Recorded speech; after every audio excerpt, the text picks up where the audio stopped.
Assalamualaikum warahmatullahi wabarakatuh, teman-teman millennials. Hari ini Interfaith di Mata Indonesia TV mau ngobrol-ngobrol sama Habib Hussein Al-Haddad. Bib, hari ini kita ngobrolin tentang Idul Fitri dan Ramadan dalam wabah corona gini nih, Bib. Menurut Habib, ibadah dihimbau dilakukan di rumah, termasuk taraweh. Menurut Habib itu bagaimana himbauannya? Iya, taraweh ini kan ibadah yang sunnah, dan tujuan taraweh ini sebenarnya untuk mengisi waktu di malam hari di bulan Ramadan agar orang bisa lebih maksimal dalam beribadah. Maka taraweh itu kalau bisa berjamaah di masjid memang umumnya, tapi kalau dalam keadaan gini sholat Jumat saja di rumah atau sholat wajib berjamaah saja di rumah, apalagi sekedar sholat sunnah yang fungsinya untuk mengisi malam-malam bulan Ramadan, maka sudah sepatutnya dia dilakukan di rumah saja bersama keluarga. Tetap nilainya tetap berjamaah bersama keluarga. Bahkan ada nilai positif lain walaupun tidak di masjid, yaitu kita bersama keluarga, sehingga kemudian kita bagian dari upaya untuk menjaga diri kita dan keluarga kita dari api neraka sebagaimana anjuran Al-Quran. Jadi gak ada masalah sholat tarawih di rumah. Dan memang tradisi di kampung-kampung itu sholat tarawih tidak hanya di masjid, tapi memang kalau satu kampung memang tidak ada masjid atau mushola, mereka biasanya memang di rumah warga, kemudian sholat bersama. Jadi gak ada masalah kita sholat tarawih di rumah. Dan nih Bib nih, kan selama bulan Ramadan ibadah tidak hanya taraweh kan, termasuk juga iktikaf dan juga dengerin ceramah. Itu bagaimana cara melakukannya di rumah ya yang mengganti iktikaf tersebut di bulan Ramadan? Kalau mendengarkan ceramah, kita ini walaupun tidak berada dalam kondisi yang seperti sekarang, memang kita sudah relatif punya alternatif sejak dulu mendengarkan ceramah, yaitu di YouTube, di TV. Apalagi kalau di bulan Ramadan itu kan di TV banyak sekali sajian ceramah-ceramah. Termasuk juga sekarang ada tren baru yaitu di YouTube. Jadi di tengah kondisi yang seperti sekarang, alternatif itu kan memang sudah ada sejak dulu. Artinya kita tinggal menikmati di rumah saja dengan nonton YouTube atau nonton TV untuk menikmati ceramah-ceramah yang disajikan kepada kita, gak perlu di luar.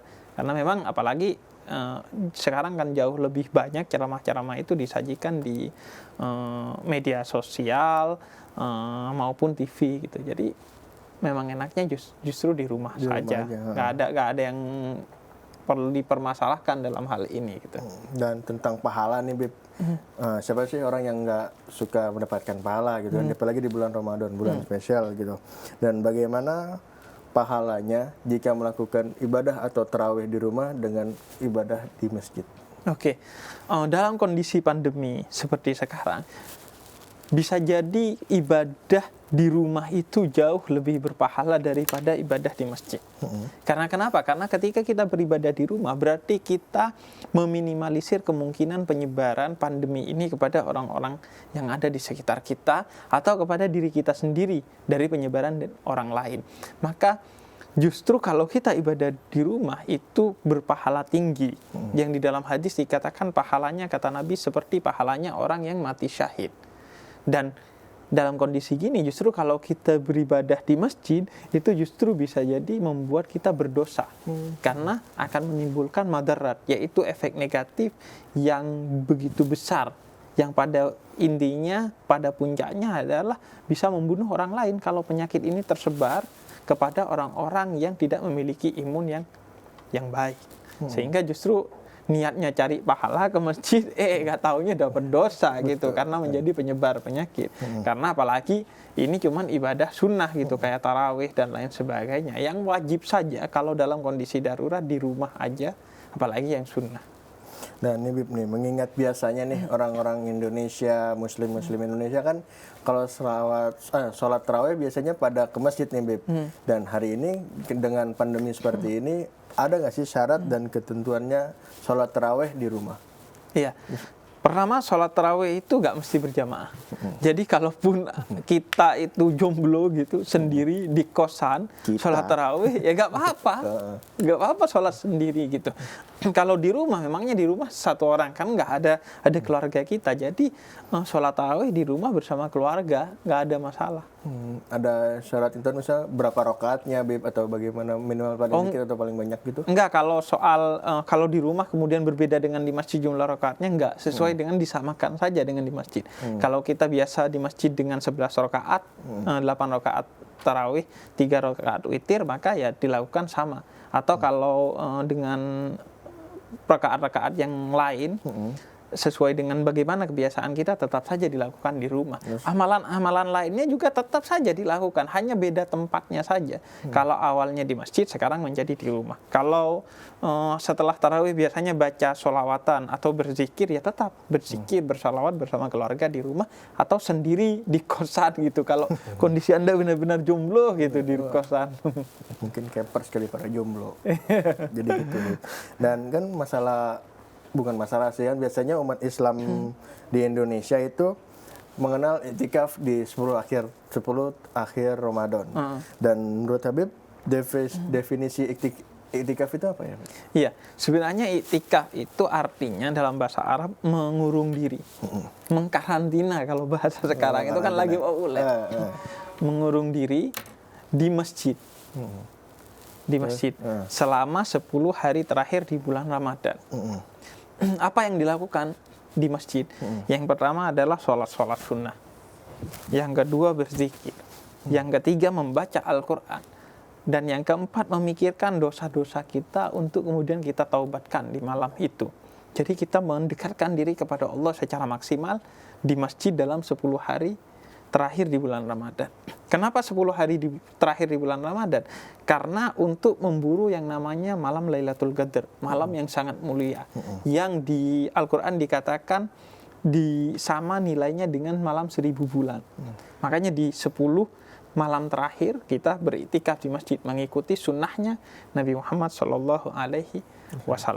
Jadi iktikaf di masjid, dan dulunya, dan ini menjadi pendapat bagi sebagian madhab, itu dianjurkannya di Masjidil Haram atau di Masjidin Nabawi atau di Masjid Aqsa di Palestina. Tapi kemudian kata ulama, yang terpenting adalah pertama dia masjid jami atau masjid yang menjadi tempat sholat berjamaah kita biasa melakukannya. Jadi masjid jami atau kita biasa sholat berjamaah di mana, di sana kita melakukan iktikaf. Itu sunnah yang diajarkan oleh Nabi Muhammad dalam iktikaf ini sendiri. Jadi hukumnya iktikaf itu sunnah, Bib, ya? Hukumnya sunnah. Mengingat situasi corona saat ini, Bib, apakah iktikaf bisa digantikan dengan ibadah lain atau iktikaf di rumah? Boleh nggak sih iktikaf di rumah? Iya, sebenarnya iktikaf itu hukumnya di masjid. Tapi kan kita berada dalam kondisi kondisi pandemi seperti ini. Kita harus mengkarantina di rumah. Dan ini termasuk kondisi darurat atau yang disebut dengan udzur syar'i. Sebab yang sesuai secara syariat untuk kita tidak ke masjid.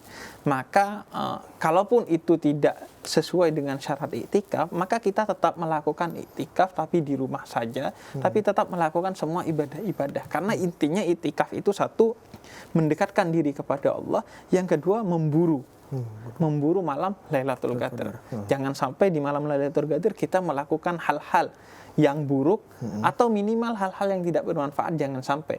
Maka di rumah saja tetap memaksimalkan 10 hari terakhir di bulan Ramadan dengan seluruh amalan-amalan positif yang bisa mendekatkan diri kita kepada Allah Subhanahu wa taala. Nah, nih, Bib, jika memang benar-benar tidak bisa dilakukan iktikaf di masjid nih, Bib, apakah artinya bulan Ramadan tanpa melaksanakan iktikaf itu sama aja atau bagaimana, Bib? Ya, pertama iktikaf itu sunnah sebenarnya. Dan pesannya adalah mendekatkan diri kepada Allah. Jadi nggak ada masalah di rumah, dan sama saja seperti di masjid yang biasa kita lakukan karena kondisinya sedang darurat. Jadi Ramadan tanpa iktikaf itu, kalau memang itu yang terbaik bagi masyarakat, yaitu ibadah. Dengan tidak beriktikafnya kita di masjid di bulan Ramadan, itu ibadah termulia kita di bulan Ramadan ini. Dan memang itu ada dasarnya. Ada dasarnya. Di mana Abdullah bin Abbas pernah suatu hari itu ketika dia sedang fokus iktikaf, kemudian ada orang yang memanggilnya untuk membutuhkan bantuannya di luar. Secara darurat dia butuh bantuan kemanusiaan. Maka Ibn Abbas ini kemudian keluar dari masjid, dari iktikafnya untuk membantu orang lain. Artinya kalau ada hal yang lebih penting, kemaslahatan yang lebih besar, atau menjauhi keburukan yang jauh lebih besar di bidang kemanusiaan, maka itu memang harus lebih diutamakan. Dalam hal ini, yaitu menjauhkan diri dari pandemi. Tapi saya tetap katakan bahwa apa yang harus kita lakukan dalam iktikaf di masjid, lakukan saja. Tetap di rumah. Dan kalaupun itu tidak disebut iktikaf, ya nggak ada masalah. Yang wajib saja di bulan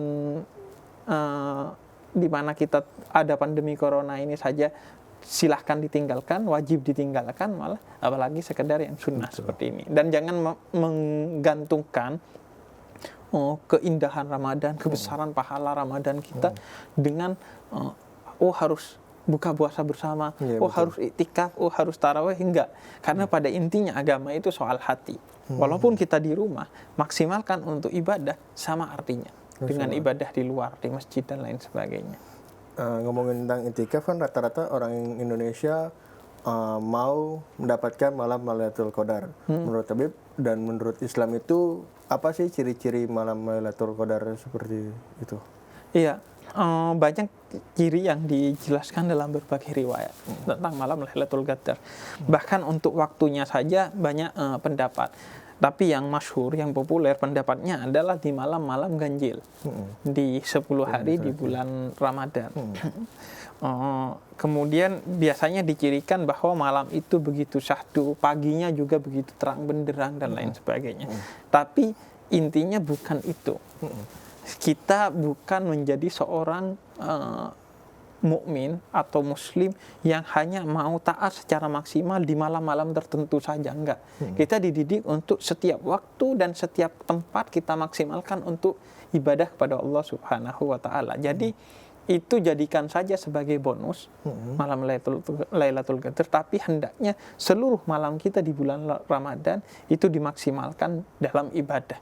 Karena gini, secara statistik saja Allah kasih kita setahun 12 bulan nih. Betul. Allah cuma minta 1 bulan untuk kita maksimalkan ibadah kita.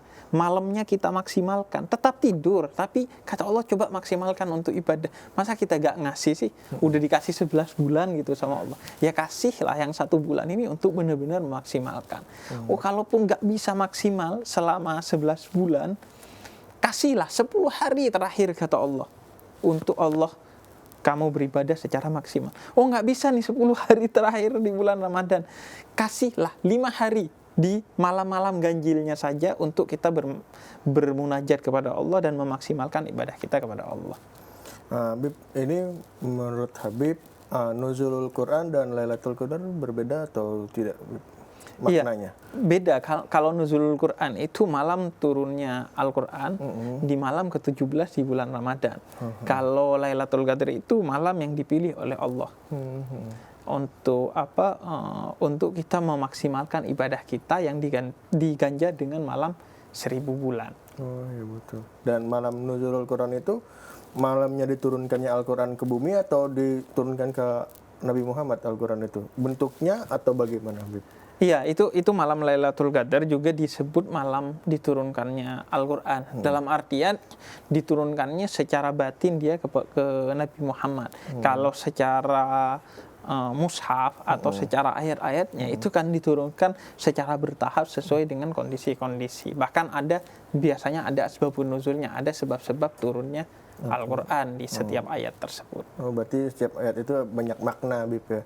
Ya, ada sebabnya, yang sebab itu bukan bagian dari Al-Quran, tapi dia membantu kita untuk mengetahui makna dari ayat yang turun dengan sebab tersebut. Karena kadang sebab itu membantu kita untuk semakin tahu kan. Kalau ada sebabnya, sebabnya ini berarti maksudnya ini dan seterusnya. Nah, teman-teman millennials, kita udah ngobrol-ngobrol seru nih bersama Habib Hussein. Tetap di Interfaith Islam hanya di Mata Indonesia TV, matanya Indonesia.